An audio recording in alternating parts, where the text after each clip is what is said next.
Good morning, everyone. It's the Wednesday live show, and it's brought to you by Academy Sports and Outdoors. I'm joined by my main man, Ian Boyd, on this Christmas Eve. We're going to talk Muschamp's defense. We're going to talk about what the positions are called, how the transition from PK to Muschamp works, and we're going to give you a good overview. We'll try not to go too deep into the weeds. We want you guys to know what's really going on there. Yep, go ahead. Head to Inside Texas, join for $1. You can read all these articles and many more. Ian, what do you need to say, brother? I thought we should actually do about 15 minutes where we try to figure out the precise differences between Stubby and Seahawk. Yeah, that's what we should do. That's what we do. I've been doing.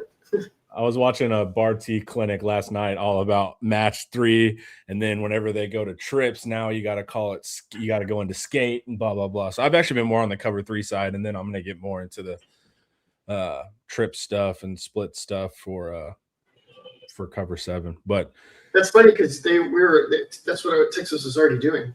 I know. Yeah, the cover 3 was their base. Diving into the old regime. Yep. Yeah, I want to make sure I have the cover 3 down because they're still going to run cover 3 a fair amount. And then I'm going to dive into all the quarters jargon.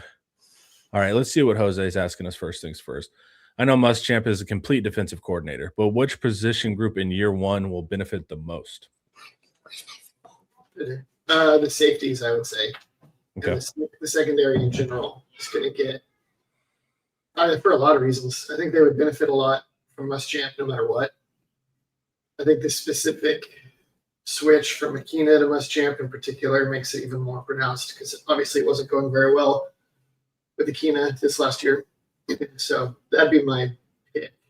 We have a defensive film study coming out at noon, and we break down Alabama, Georgia 2023, the last year that Muschamp was co-DC. And, man, the coverage was it was beautiful. Like, they were getting sacks on Milrow a bunch, but there was nowhere to throw. He would hold the ball for 4 seconds, and at that point, Georgia would get to him. But the secondary, I agree, is going to benefit. Didn't they lose that game, though? Yeah, they lose the game. But it's still like you see the coverage. We're not doing it like a fan, Ian. We're studying the schemes, man. Fair. Yeah. Belichick's masterpiece was the 2018 Super Bowl versus the Rams offense. That was his most recent. That was his final canvas that he would find in the Louvre. He had some other ones, especially I bet Peyton Manning would tell you that he had some masterpieces in the previous decade. That's what I like about this system too is the game plan ability. You know, just the flexibility to whenever you start before we do a game next season and you're like, maybe Texas could do this, this, and this. You might actually be right this time. It won't just be PK, us coming up with all these things PK can do, and then he's just going to run what he runs. So, yeah, it's going to be a lot of fun. Good morning, Grindstone. Rex St. Charles, I kind of like the Pawpaw Muschamp persona. Podcast Muschamp. With the glasses and the graying hair. Yeah. Yeah. No, maybe not, because he's saying Pawpaw Muschamp yells at clouds, do your job. I'm not sure which one is Pawpaw Muschamp. So yeah, I think when he's back on the field, it'll be quite different. Most of those coaches are bookish off the field, actually, and insane on the field. Do you want to start with the positions piece? Do you think that informs what Muschamp learned at Georgia, or do you want to go chronologically to your releases? Whatever you think. I went the other way for a reason, but I can't tell you right now if that makes the most sense or not. So, okay, I think I started with what he had changed. So then when I went into the positions, you can understand why they're different. Okay, then we can do it chronologically here. I mean, you're the writer, dude. All right, let's pull this up. So this is titled, What Will Muschamp Learn in Georgia? So he's from the Saban tree. Of course, LSU, all of those stops. And then he spent the last, 4 or 5 years at Georgia. And Kirby has a slightly different variation, of course, of the system. It's like accents or dialects within the same language. You can think of it that way. And then we'll see how much of it he picks up. It'll be interesting. You kind of start off here. So what was Muschamp's original style?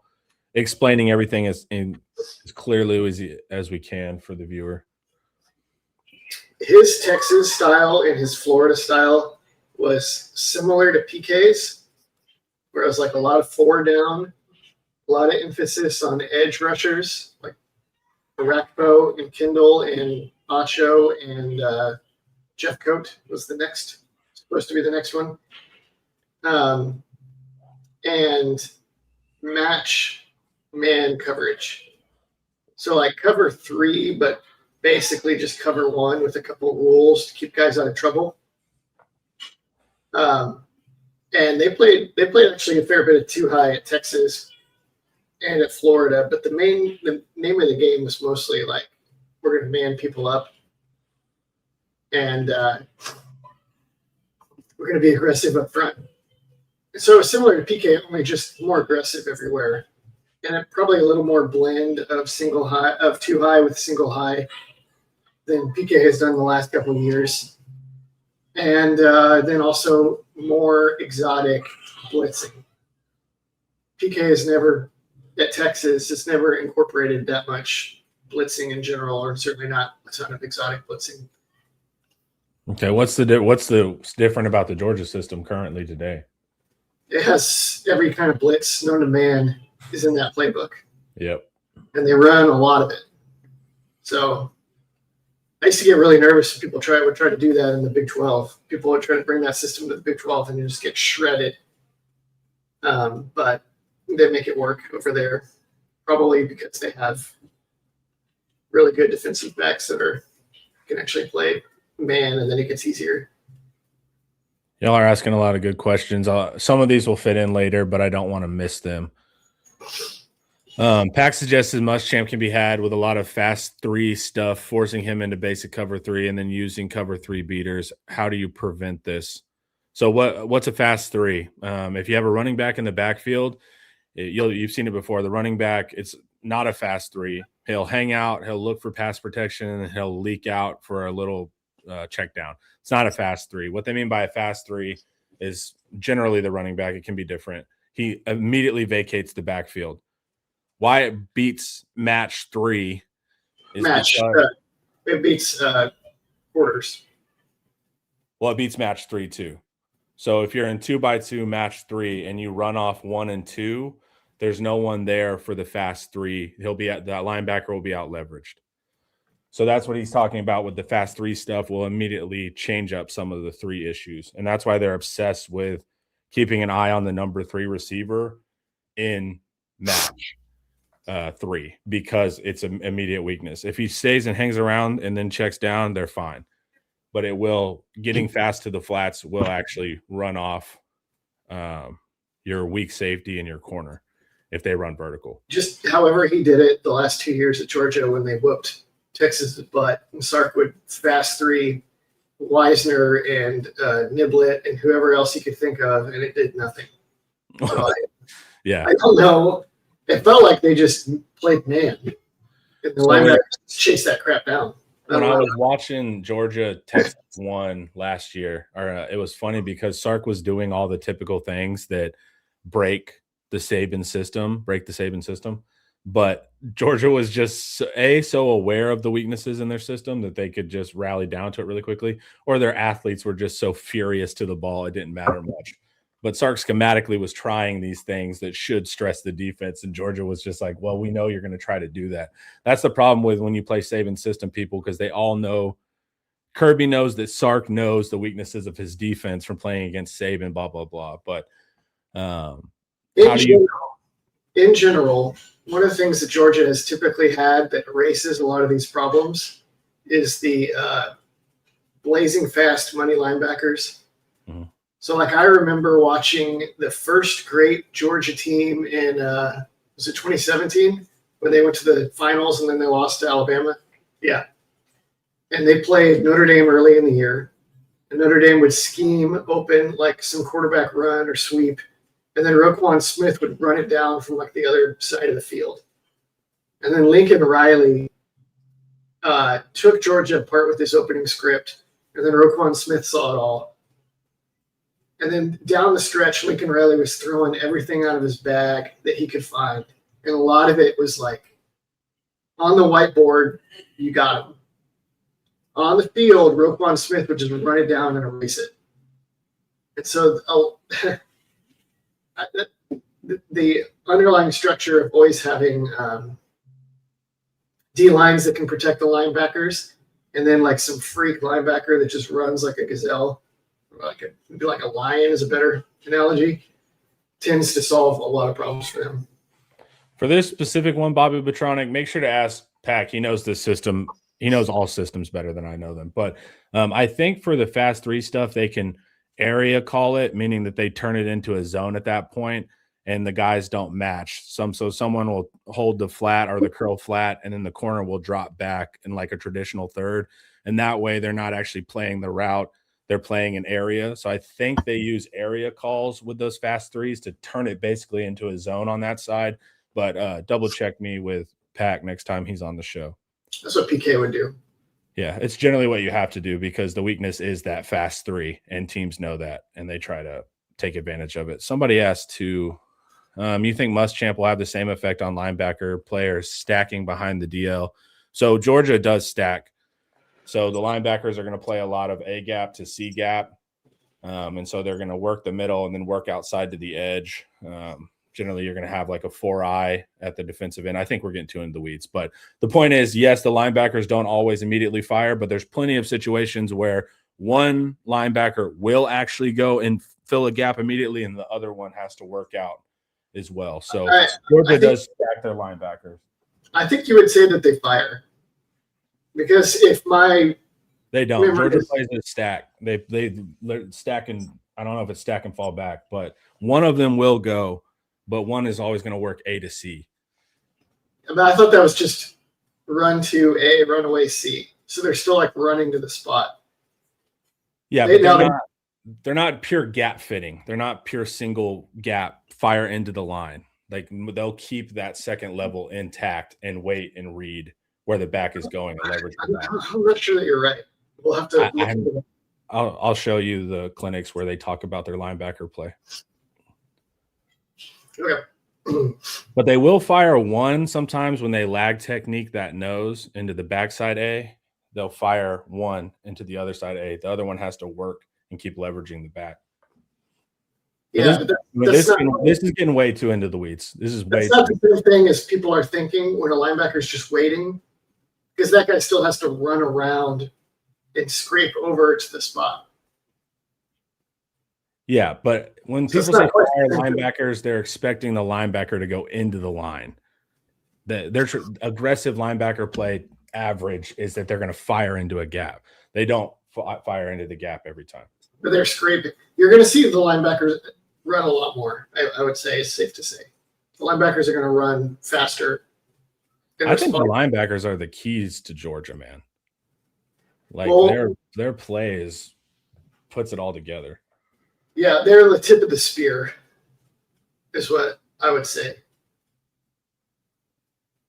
The D line makes it work, but the linebackers are the tip of the spear. When we get into positions on the next article, we'll talk about who does what. We're nowhere near where we were originally in this article. That's what I'm saying. That's why I was like, I don't know if I want to hit questions because it's going to take us so off the rails. But let's hit the super chat and then we'll go back into the article. Excited about Muschamp coming in, but I do remember his time as our former head coach in waiting during the 5-7 season. Anything you're skeptical about or keeping an eye on with Coach Boom? Thank you for the chat, man. Well, I would blame maybe 1% of the 5-7 season on Will Muschamp. So catch the wave. Maybe I'm mischaracterizing your point, but it seems like you're saying like, hey, this guy was part of a colossal disaster. It was not because of Muschamp. If you listen to our deep dive, is that releasing tomorrow for Christmas? Deep dive, yeah. Tomorrow at noon. Me and Paul did a deep dive on Muschamp's history at Texas. It's almost like story time with Paul, with interruptions from Ian. And we'll retell a lot of that story. And I highly recommend it to understand Muschamp and the role that he played in the great Mac Brown Bronze Age collapse or whatever. But anything you're skeptical about or keeping an eye on with Coach Boom? Sure. I think that dual threat quarterbacks have always given the system issues. I think PK was a lot more immuno-resistant to dual threat quarterbacks because he was so read and react and he was so zone heavy that guys could always keep an eye on the quarterback and they just didn't get loose as much. Whereas Muschamp and these Belichick guys are so heavy into man coverage because it creates, I think man coverage is what creates a lot of the flexibility with week to week. Because you just have to change a couple of rules for the safeties and everything changes, but everybody else is just playing man coverage basically, right?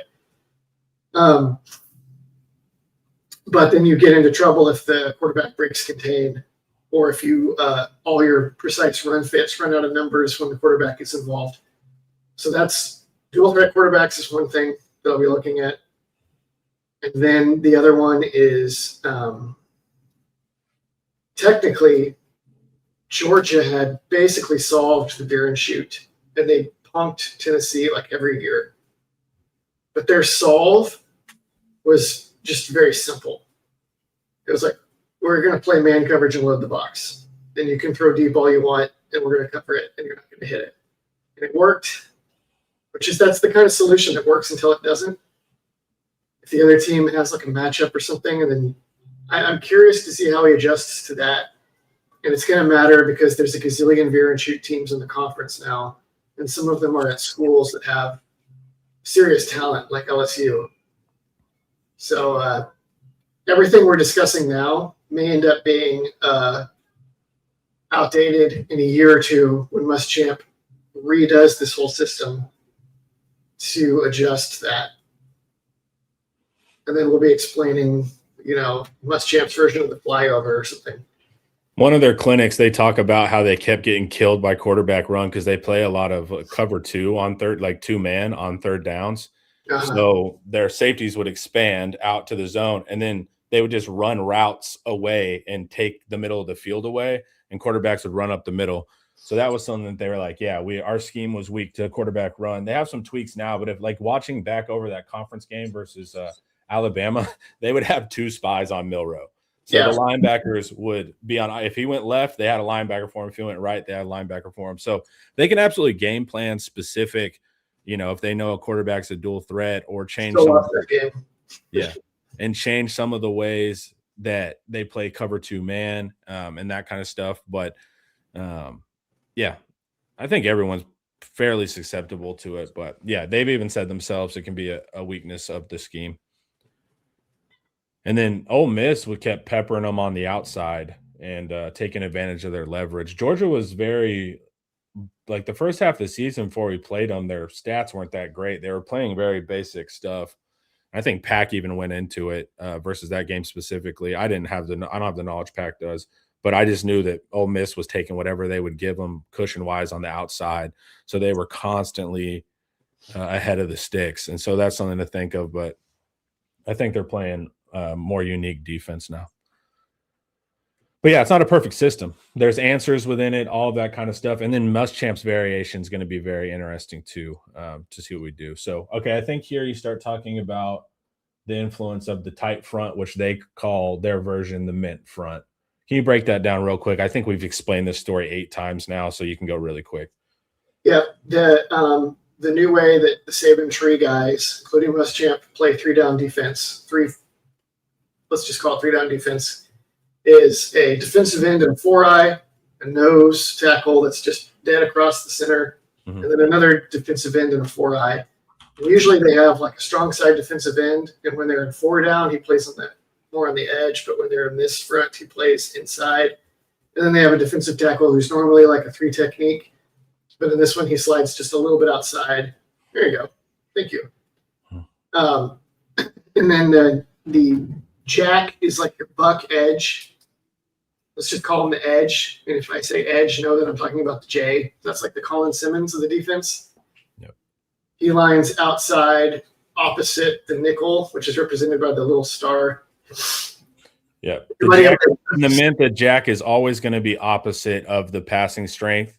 The star is always going to go to the passing strength. What's the passing strength? The 2 most effective speed players. So the 2 faster receivers They're always going to bring the star too, and the jack is always going to be opposite of that star.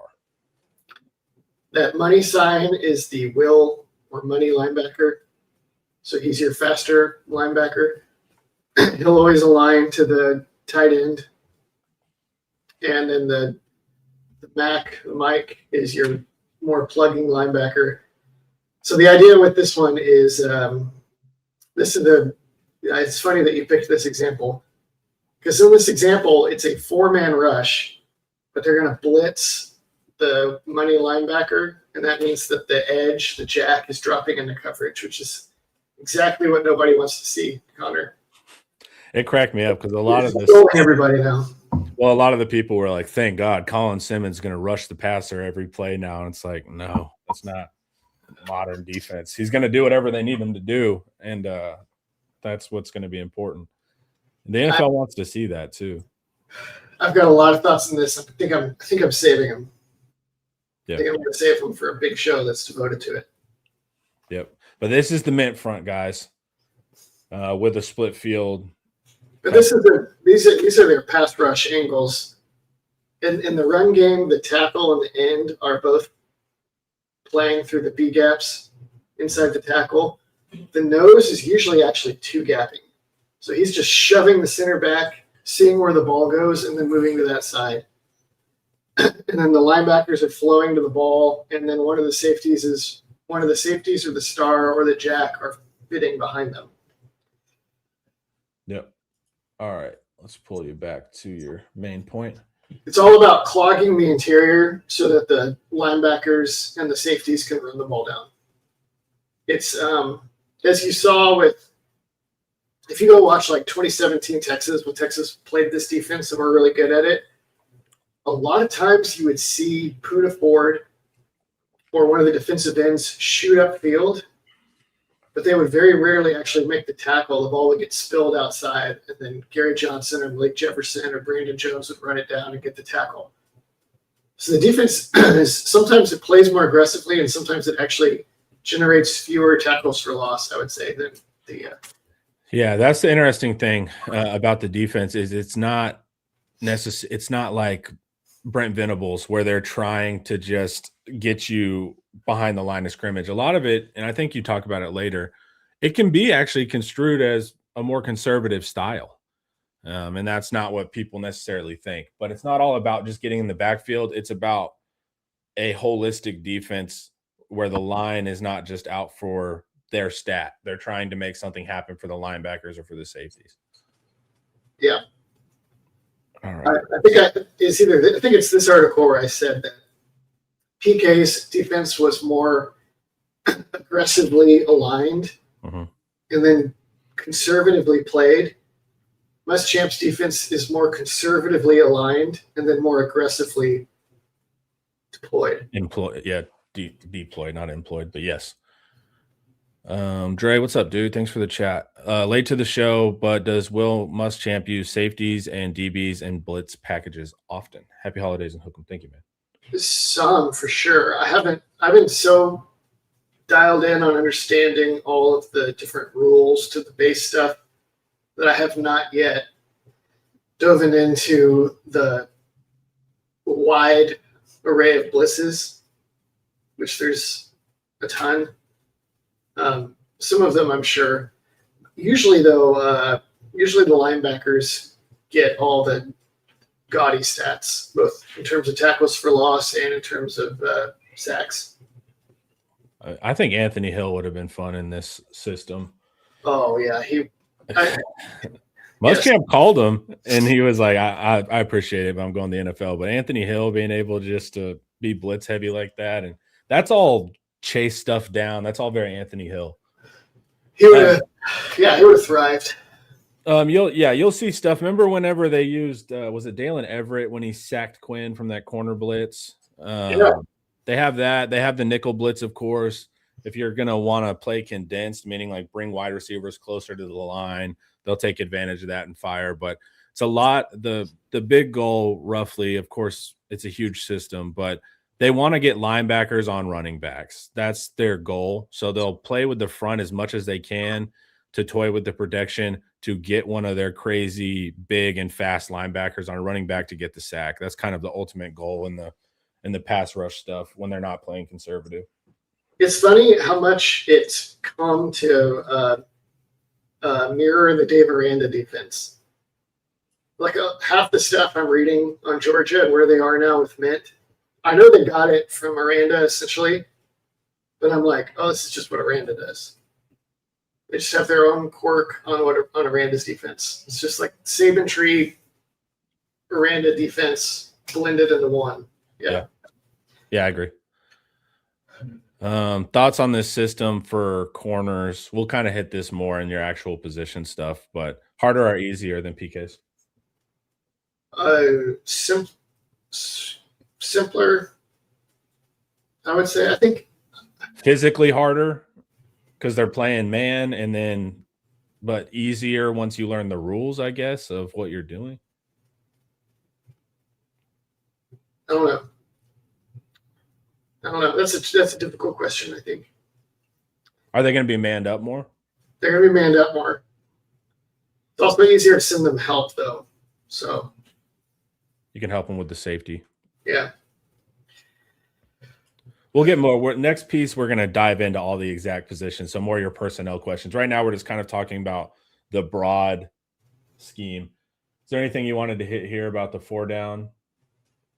3 down is they specifically love it because it allows them to play more split safety, 2 high coverage.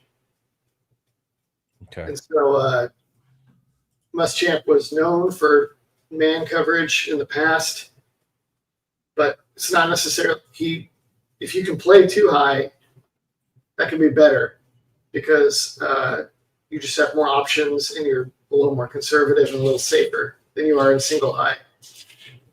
But teams would get forced into single high by spread offenses and just all the conflict they could create. So the reason that these teams love this Aranda 3 down stuff is that it allows them to get back to 2 high without overstressing their players.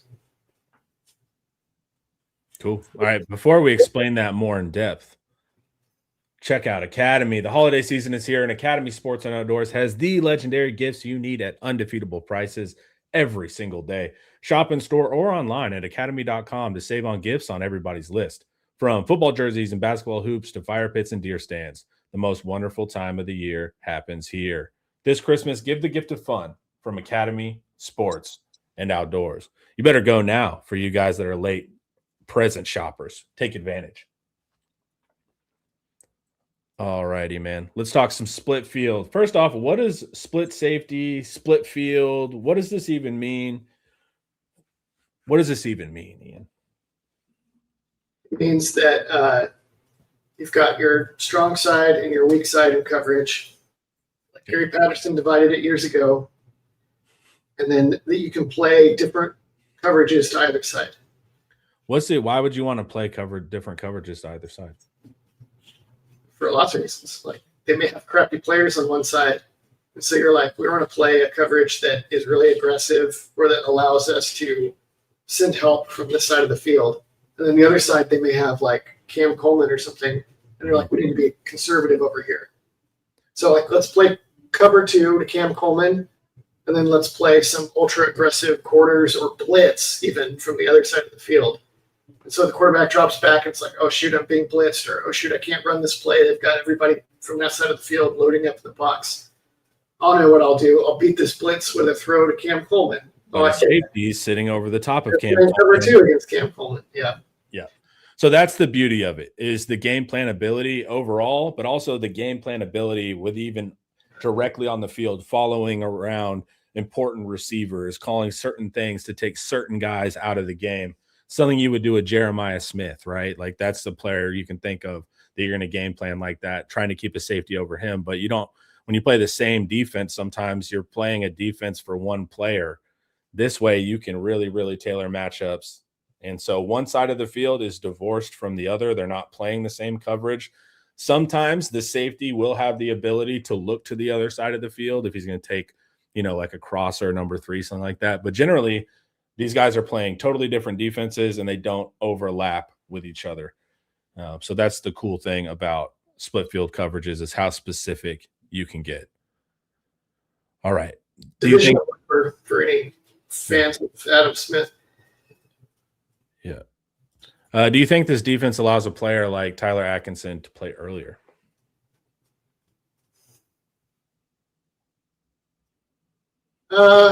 Maybe. I would say Muschamp has had a knack for playing young, talented players quickly, and Georgia in general has been good at that. They tend to get their linebackers involved pretty early in their careers in the rotation, like anybody would want to, but they are pretty good at it. So I'll say yes. If Muschamp has any role in helping Atkinson to add strength and weight earlier in his career, that will help as well. Because Atkinson, he's ideal for this, but he's coming in at like 205 or whatever, unless he's been bulking up on his own before he gets to Texas. So, well, in this system, I mean, Georgia wanted him, right? And that was actually more of his high school play style. So to get that system, like for Atkinson and Justice Terry, who were big Georgia targets, they got the best of both worlds really on this one, because they ended up getting the Texas back. They got the Texas money that they wanted, and they were frankly going to play in a system that's not super ideal, and more Atkinson than Justice. Justice can kind of do whatever, but now they get the Texas back and the Georgia scheme. So those Georgia battle players actually are probably the biggest winners of this whole thing. Sounds like cross from zone to man side might not get picked up. That's correct, but they have solves for all of this, and then they have ways of following that player across the field. They've figured out that point. But you're right. Theoretically, when you first think of split field and divorcing the coverage, that you're just going to run a bunch of crossers, and that's how you beat it. But they have ways to address that as well. That's a great question. Texas in 2022, I think, that first year where they started running Patterson's split field coverages, they would get burned by like Texas Tech early in the year. Texas would bring like the split field blitz, and Tech would run a crosser from one side to the other. And then like Overshone or whoever was over there would like not see it and not pick it up, and they would get shredded on exactly what Petronic is saying. Yeah. Theoretically, you're 100% correct. Yeah. Or actually, the guy needed to chase it and he wouldn't. And then the next guy was a man on the running. They had mega problems with this for sure, but there are answers that will be taught. So cool. All right. What do we have here? Okay, this is the 335. The mint. We already showed this in Mint 4 mod. We're good there. Are there any more parts of this that you want to hit?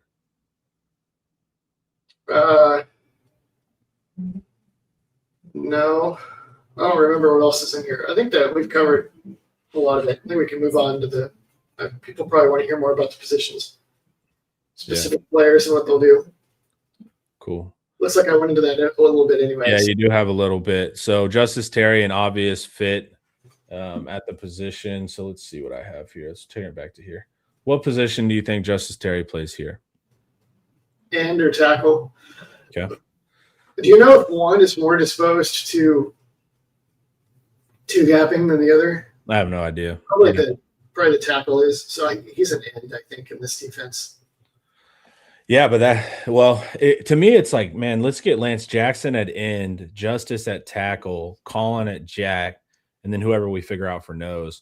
But if you can get those three on the line, I think you're in a good spot.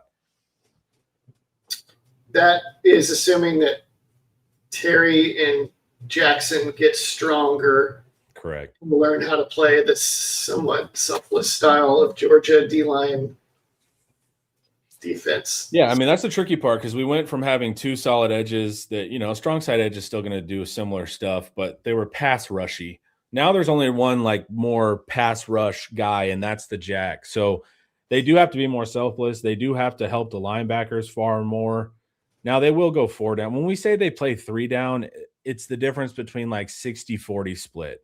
So it doesn't mean that they're going to play 3 down 90% of the time. You're still going to see both. It's just a lot more fun to study mint right now for whatever reason, but you're still going to see plenty of 4 down. Especially when you see how they use the jack and the 4 down. Yeah.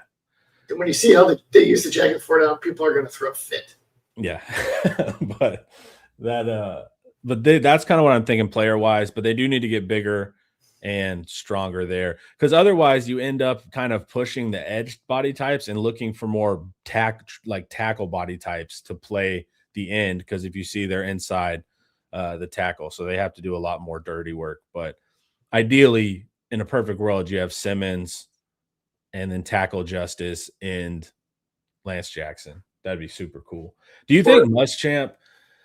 This is it's going to be January and Canoe over Terry, but yeah. But perfect world here, and this is the question: is Muschamp incentivized to play younger at all? Do you think upside in year one and try to get super maximized for year two, or is he pure? Let's go. No, he's got Arch Manning at quarterback. He wasn't brought in to take a slide from what PK was doing. It needs to be immediate success. All righty. Let's look at the positions here. All right. I got to scroll back up. I was reading this morning. Here's the new one, fellas. All right. Explain the front six concept. It's almost more like the front five, I note in the article. Instead of the nickel being your linebacker, defensive back, swing player, that guy's basically just pure secondary now. He's often totally divorced from the front. And your swing player is almost a little more the money linebacker, which is what they call the will when they're in nickel. I just used. It's going to be super fun trying to – we're just going to have to like standardize what we say so we don't confuse the hell out of everyone all season. Yeah, I don't know what we're going to do. But, yeah, that's the swing player. You've got your 3-down linemen who are all like true down linemen. Your defensive end who's – at Georgia, the defensive end was usually big. Like the smallest defensive end I saw that played meaningful snaps at Georgia was like Michael Williams. And he was like 265 or 270 or something. And he was a freak. Yeah. Now, Will Anderson played defensive end in this defense too, which is wild because he was like 245. And he would play inside shade, and he had like 40 tackles for loss and almost 20 sacks. I need to go back and see how that happened. But aside from Will Anderson, they're all like bigger guys. Your Jack is an edge, right? And then your Mike is a true box player. Like Georgia wants fast guys at Mike linebacker, but they do want that guy to also still have a little old school 3-4 inside linebacker. I'm going to run downhill and blow up your guard dog in him. And then the other linebacker is a little more of a modern hybrid fast speed guy. So that's your Anthony Smith, obviously in year one, and then Tyler Atkinson down the road. Cool. That's basically all of them, right? Yeah. Buck Jack. So in Muschamp's playbook, he calls the position the Buck, right? And I'm starting to have doubts that Buck was always a specific sub-package name for what they did with Kindle, and then we just started using it for every edge position. Well, yeah. I know isn't Georgia their Bucks on the field in dollar or something like that? That's when the Buck comes out. So it's very personnel. It's a personnel packagey, but generally the Jack. We're gonna have to. All right. So at Texas, you had with PK, you had the Buck, which was Colin Simmons, which is your weak side pass rusher, your more traditional speed guy, and then on the strong side, you had the Jack. Okay, that's PK, and that was more of your strong side in, stop the run, tight end side, all that kind of stuff. Now, when we move to this new system, Georgia will call that player that was Colin Simmons last year at PK's Buck. They'll call him a Jack. Okay, I know it's a little confusing. He'll be a Jack. If you look at Muschamp's playbook, he refers to him as a Buck, at least earlier on in the 700 pages of that playbook. So we have Buck Jack. We're trying to figure it out. If we get availability with Muschamp, I'm not going to ask him anything about glory days. I'm going to be like, Joe, ask him what he calls this position. Ask him what he calls this one. But just think of that player as Colin Simmons, and that'll help you out. Yep.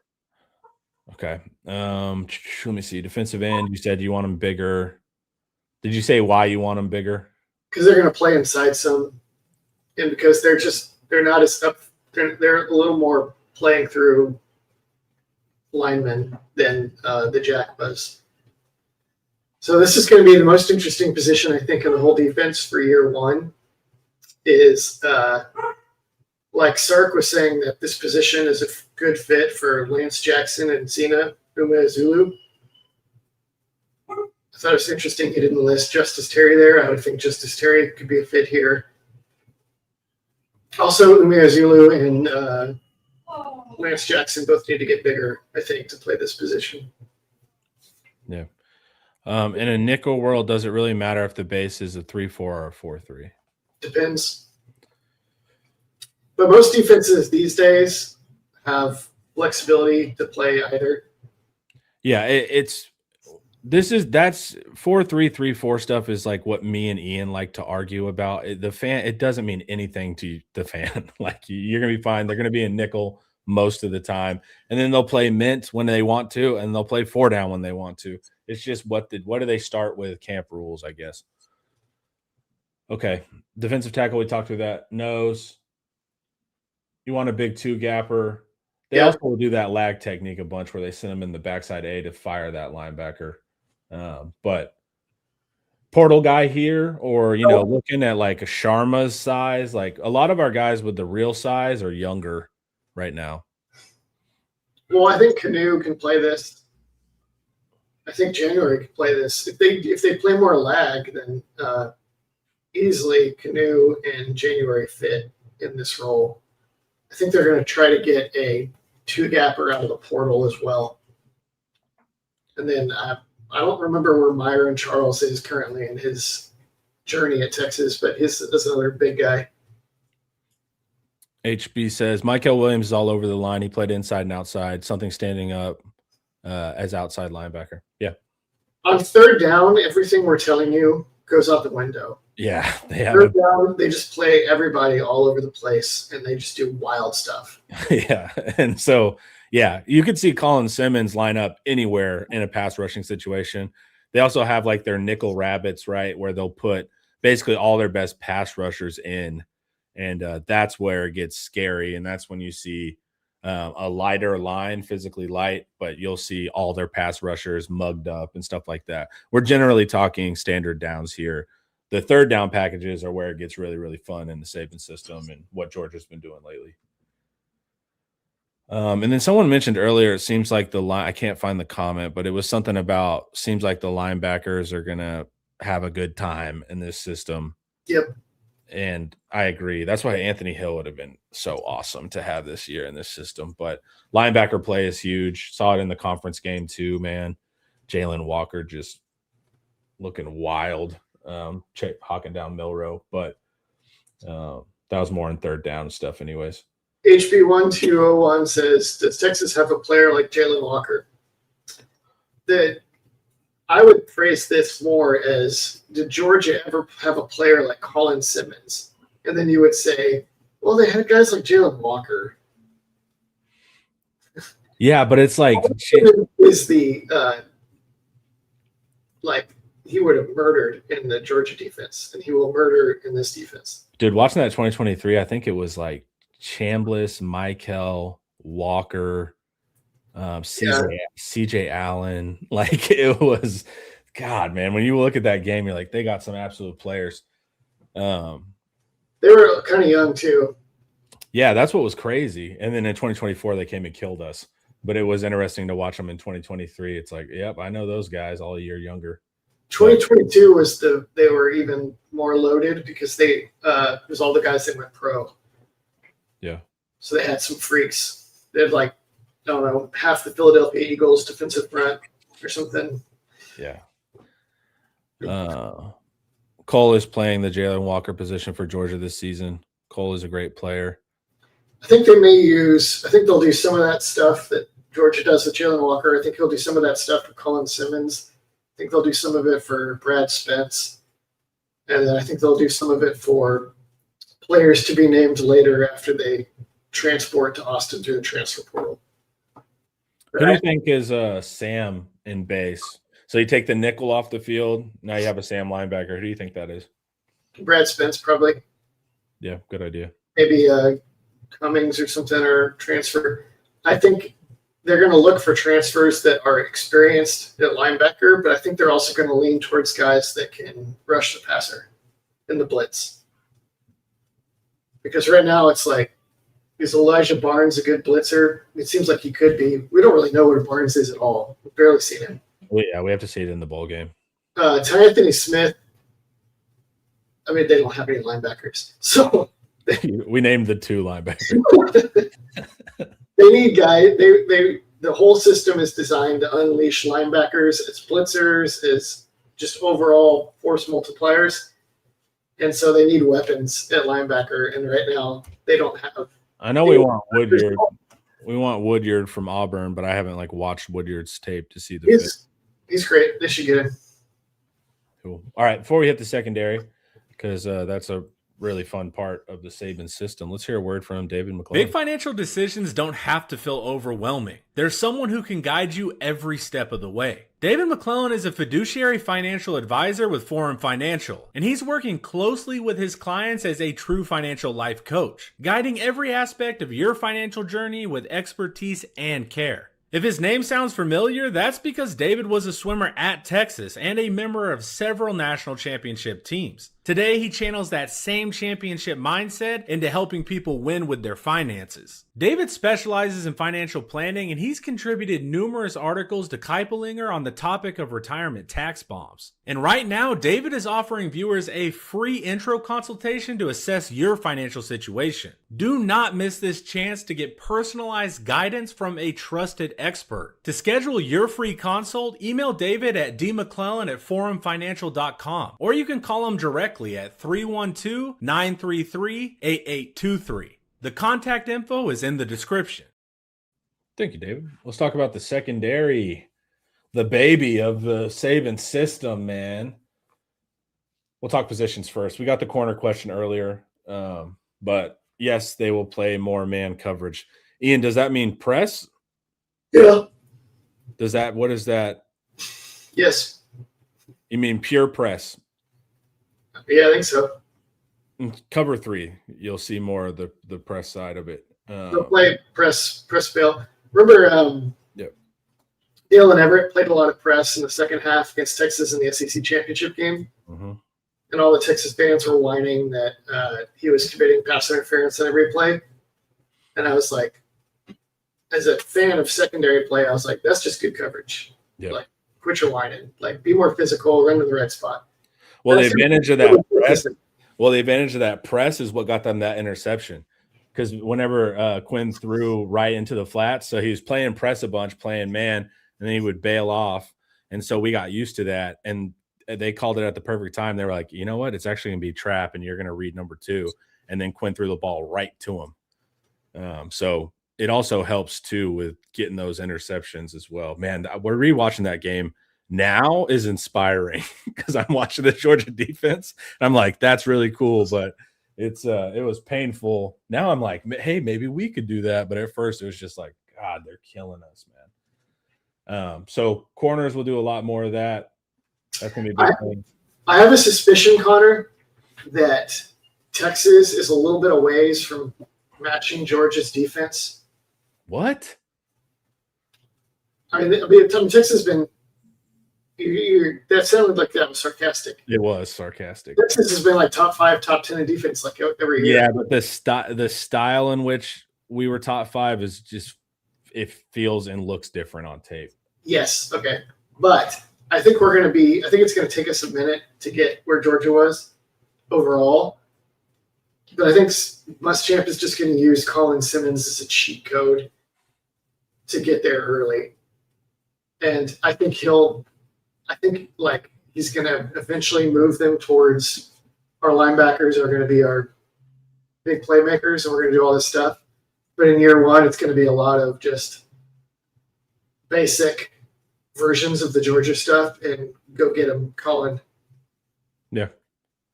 How do you feel about our corners, though? I mean, you got big physical corners. Like Roberson can move, Cade can move, Black can move, and like we said, we can keep safeties over these guys with split field if we're worried about downfield foot speed. But I mean, you have pretty good athleticism and size at the corner position this year. Still haven't done my personal deep dive into the all 22 of the younger defensive backs, so I don't know, but I'm not super worried about it. I think Roberson seems like he's perfect for this. Mm-hmm. Cade Phillips seems like he's good for this. I like Kobe Black. I'm not sure exactly where he's going to fit, but I like him as a player. I think this is going to more closely match what Mark Orfei was doing before he came to Texas. And I've seen Muschamp secondary play for years and years, and it's always exemplary. So I generally feel very, very good about this. So do I. My current question is strong safety. Explain to them the difference, right, of what traditionally a strong safety means versus what it means in this system. Most times when people think of a strong safety, they think of the strong guy. And they think of John Lynch or whatever. They think of a guy box safety, hit him that comes down and makes all the tackles and can play in the box. Roy Williams kind of guy. And in this defense, the strong safety aligns to the strength of the offense, which they define, like you said earlier, as the guys that can beat you over the top. So the strong safety is traveling with the nickel to match up against the other team's fast receivers.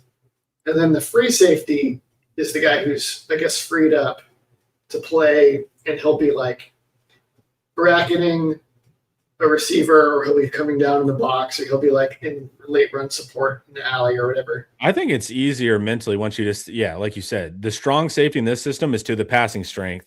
So he's going to travel with the nickel.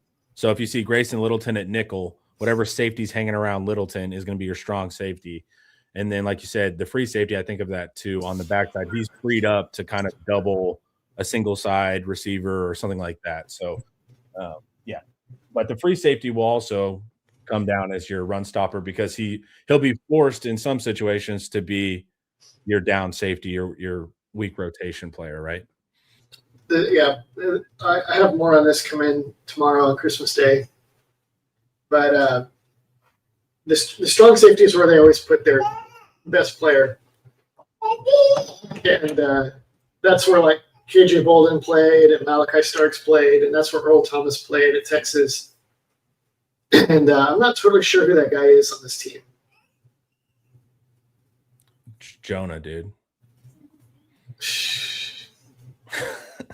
Can someone tell me if Wisner's going to stay? No, because I don't know. I don't know where Wisner's skill set is not translatable to a very high selection in the NFL. So I would assume he's returning. What do you think, Ian? I think they want him to come back. Mm-hmm. So if they want him to come back, it seems like the most likely scenario is that he comes back. Yep. But as far as intel, I don't know. Eric over on Inside Texas will keep you up to date. Is there something new on this? I'm not sure why it's even being asked because I feel like I haven't. I don't know. On Twitter, I think other Texas channels and sites have listed like these players are making NFL decisions. Okay. It doesn't necessarily mean that much to me, in my opinion, but getting them clicks. Yeah. So Wisner, like I said, it's not like Wisner's deciding if he wants to be a third round NFL player right now. So that's not the decision that's occurring. So likely he'll be back. And that's good if you can get the number one receiver. So why wouldn't you want him back? And it's like I said, that he's not being pulled to the NFL right now. So yeah. All right. I guess Jelani is your favorite to be the strong safety, but that position will require that he get a lot better at the specific sorts of things that he wasn't amazing at last year. It's like last year, his positioning and coverage and his eyes and his awareness of route distributions was like, you should come back so you get better at this. Yeah, exactly. Right? But the strong safety in this scheme will be like, if he comes back and he plays that position, it's going to be like, you not only are you going to get a chance to get better at this, but it's now essential that you do. And but maybe that exactly he needed to do that, and maybe that's exactly what happens, you know. And I think Muschamp coaching safeties can do that. I mean, that might be exactly what he needs. Well, I mean, maybe he comes back and Muschamp levels him up in a major way with all the asks at that spot, and then his NFL draft resume goes through the roof. Yeah, and he's like a first, second round player. Star, nickel. I have to amend that section in my article tomorrow. I think you're right. I think they just put Jelani there, and he gets the crash course in higher level safety play this offseason. All right, nickel position, which they call the star, that hasn't changed. Texas calls it the star as well. So if we say star, we mean nickel. If we say nickel, we mean star. What kind of player do you actually need here? People think of nickel as, you know, just a coverage defender, right? Like they're going to be taking guys down the field. Not necessarily. In a lot of split field stuff, they're actually not carrying down the field. That's the point of safety play. So a lot of their stuff is actually around the box. They're going to be important in the run game, that kind of stuff too. So I know Pack really likes Wardell Mack for that. Hopefully, you know, we reported that we expected Mack to go to the portal probably after the bowl game, but that was prior to Muschamp. So hopefully Muschamp can get Mack to stay around, because I think he would be the right guy at nickel. But what do you think? Yeah, I think he'd be great. I think at Georgia they tended to play guys at nickel that were it's a lot like everywhere else. They would get guys that were like maybe you have a corner who's big and strong and quick thinking, and he can handle a lot on his plate, but he's not necessarily NFL guy in coverage down the line. But he becomes invaluable at this position. Run game, blowing up screens, that kind of stuff, handling underneath stuff, and then keeping a safety over top of them if someone does go vertical. Yeah. So Texas, and last time Muschamp was here, which was a different scheme a little bit, like we just said, but it was Ryan Palmer until he got hurt. It was like a 5'9", 185-pound, super experienced corner that was like not – he was a little bit limited for corner. But he was real experienced. So they played him there until he got hurt. Then they played Aaron Williams there, who was like 5-star freak, 6 foot, 200 pounds. Eventually played safety for the Bills in the NFL, I think. And then they went to Kenny Vaccaro in 2010. And Vaccaro was like a platonic ideal of a nickel, because he could match things and run in man coverage, and he could tackle, and he could blitz. It was like almost like a corner safety hybrid. I think they'd love someone like that, but maybe nowadays they may be even a little more on the coverage side than they were with Vaccaro. All right, so base defense will look something like this. We've talked through a lot of this. And then the nickel defense will look something like this. Beautiful, Ian. Any final points? You excited, dude? I'm excited. So I think I'm excited to learn all of it, but I just this style, man. You know, watching Georgia's Alabama tape is just there's no open giant middle of the field, man. Guys are getting matched up. They're covering guys, not grass, with their match stuff. It's just it's more fun. And if you can activate those third down packages, man, oof. That is a scary defense on third down. But they get to it because they're doing good sound stuff on first and second down. That's how they're getting people behind the sticks. That's the devil is in that detail, Connor. This defense is very much in the Belichick mold of, like, you'll notice that Belichick was never known for having famous edges. Except for originally he had the greatest edge of all time, Lawrence Taylor. But after that, he had really good guys, but they were usually like versatile guys, and they weren't known with the Patriots for having just like the freak pass rushers of the NFL. They were more about, we want versatile guys, and then we're going to create pass rush with our blitz package when we need it. And when we don't need it, no, you don't just get to race around the edge at the quarterback every snap. So this is going to be, I think, the theme of the offseason is the extent to which they move Texas's defense towards that more. We get pressure when we need it. It's not the priority all the time versus we have Texas's version of Lawrence Taylor, and maybe he should just be free to just race around the edge every play. Yeah, we're going to see that tension Yep. Unfold before our eyes. Compelling television. Guys, head over to Inside Texas. You can join for $1. Whenever you're hanging out bored at the family function, you're full, you're just sitting on the couch, there's a lull going on. Guess what? Join Inside Texas. Read everything on there. Make sure I got through all the comments from you wonderful guys. I sure did. Guys, have a wonderful Christmas. We will have another show coming out today at noon. It'll be that defensive film study. It's Georgia versus Alabama. Why are we watching that as a Texas channel? It's 2023 Muschamp. I was told to watch that game as well, that he had a big hand in that game plan. You'll see, most importantly, how they're able to cover really well. They're not just giving wide open zones to people. You'll see the pass rush variation in the fronts that they put together. And then we start with 2 clips in the run game on early down, showing you how they're sound, how they're plugging gaps, how well they're executing, as well as being super physical on top of that. Because it's not just the scheme. Anybody can run this scheme. You need to get your players mean and big and ready to execute that stuff. And then you'll see all the cool stuff on third down. So watch that. And then, of course, on Christmas Day, our gift to you, you watch a deep dive with Paul and Ian talking all about Muschamp's history and how it informs the future. Ian, Merry Christmas, my good man. Merry Christmas, Connor. You got your run behind you. You can just enjoy this holiday before. I'm gonna run today, but I got the half marathon done. Yeah, but I'm not in a training block, which is nice. Now I'm just running for the love of the game, brother. So definitely less stress. Everyone have a Merry Christmas. Later, y'all.